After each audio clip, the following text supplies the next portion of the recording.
When it comes to sound bars, Samsung has always been one of the best options out there. Today we are going to unbox and set up the Samsung B550.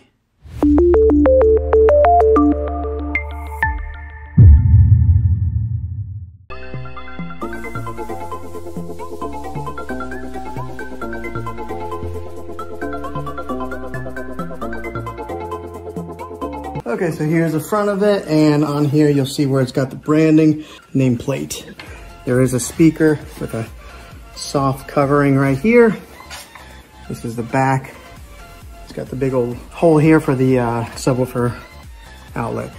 The power cord goes here, and then here is an ID set button that you push here to get it paired up with a soundbar. All right, so let's see what's inside the bag here. The bag full of goodies. So they give you the power cables for one for the subwoofer, one for the soundbar. And good, they give me an optical cable here. I was kind of wondering that if I was gonna have to order this separately, because a lot of times some of these companies will save costs by not sending you the right cables that you need. But here's the optical cable that I'll use to tie this in directly into the TV. Here's the other end of the power, plug in the sound bar.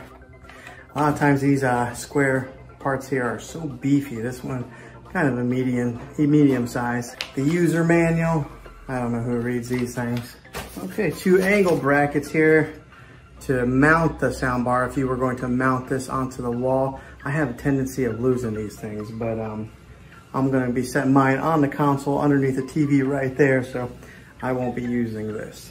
This right here is another part of the mounting bracket that kind of helps support, push it out from the wall. Some more nuts and bolts if you were going to hang it onto the wall. And now here is the remote. I'm always interested to see what the remotes on these things look like. Batteries, I always give these off the wall name brand batteries. This one's called Mustang. Who's ever heard of that? Why can't they send me like a Duracell or Energize? Now the remote looks similar to the TV remote that I have, the Samsung TV remote. Let me show you the difference. Here is a TV remote right here, soundbar TV. So you can see they're pretty similar, but I imagine once I get the soundbar hooked up, I would really hope that I can get it hooked up to using just one remote, because I hate having to use 2 remotes. So we'll see how that pairs up with it and see if we can just use the one remote, the TV remote. I'll go ahead and put the batteries in to the soundbar remote. Okay, everything's unboxed here. I'm gonna go ahead and get all the power cables hooked up into the subwoofer and the soundbar and get it up there and get it plugged in and get it set up. Okay, on the back side of this, there is a USB output. There's an auxiliary in output, a digital. This is where the optical cable is that I will be using to be plugging in from here into the TV. And on the other side here, they got an HDMI in, and then they've got the TV arc out. So this is the other HDMI arc out, and then right here is the power outlet, DC 24 volt. This is all on the back side. Okay, everything's all hooked in here now. Soundbar is displayed underneath the TV. I was a little bit concerned about that once I got the soundbar on there, because I didn't know how high it was going to be to the bottom of the television there.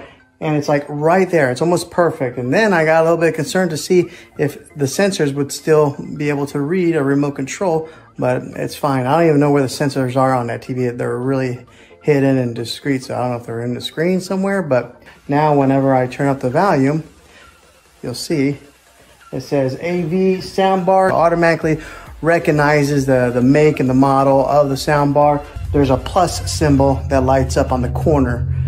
So it signifies on the soundbar and it signifies on the television. Okay, the subwoofer is connected to the soundbar. Let me tell you, I've never experienced such an easier setup process than this right here. The way this works is once you plug in the subwoofer right here, it automatically connects to the soundbar right away. So that you don't even need to push in the button on there to pair it. It automatically did that.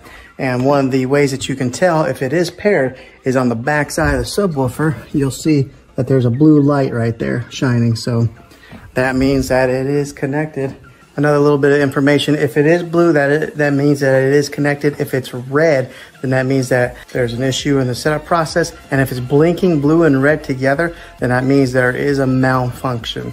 So make sure you watch the indicator light. But I don't think you should have any problems if you're hooking this up Seems simple enough. Now you are able to hook this up wirelessly via Bluetooth, but I mean, if they give you one of those optical cables, I really recommend to go direct line in. Sometimes you never know what kind of issues that you'll have going through wireless through Bluetooth technology. I know it's pretty solid, Bluetooth is, but if you can go wired in, definitely do that. So that's what I did, wired in. Okay, so the good thing is we were able to use the TV remote for the soundbar and TV together, so I will only be using one remote. No need to have two different remotes, one to run a soundbar or one to run a TV. Everything will be accessed through this one right here. This is the TV remote, so I like that. Less remotes is better. Okay, so we're gonna do a little sound test to give you guys, I know it's gonna be hard for you guys to really tell, maybe, depending on what kind of sound system that you have, if it's coming through your computers. But I'll give you guys a little test of what it's gonna sound like.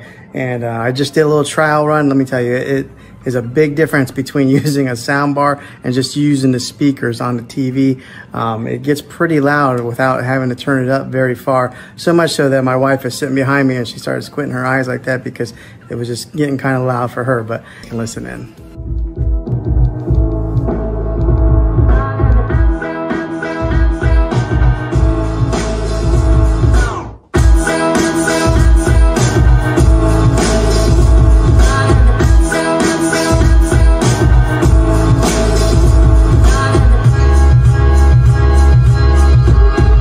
Okay, so that sounded pretty good. I'm very pleased with this purchase so far. Sounds like it's gonna be a really good soundbar. Now, something to note here, the bass there, it pushes out through the back. In my particular surroundings, I've got it on a cornered wall right here, but when it pushes out, it kind of travels up, so we could hear the bass really well. I know everybody's environment's gonna be a little bit different. I do have a higher ceiling, so some of the sound that comes out from the top of the speakers is going to have to travel up quite a ways to kind of fill the room, but it does push out from the ends here. We can hear that perfectly fine. So if you do have a lower ceiling, you should be able to hear it and get all that rich sound that comes from this sound bar.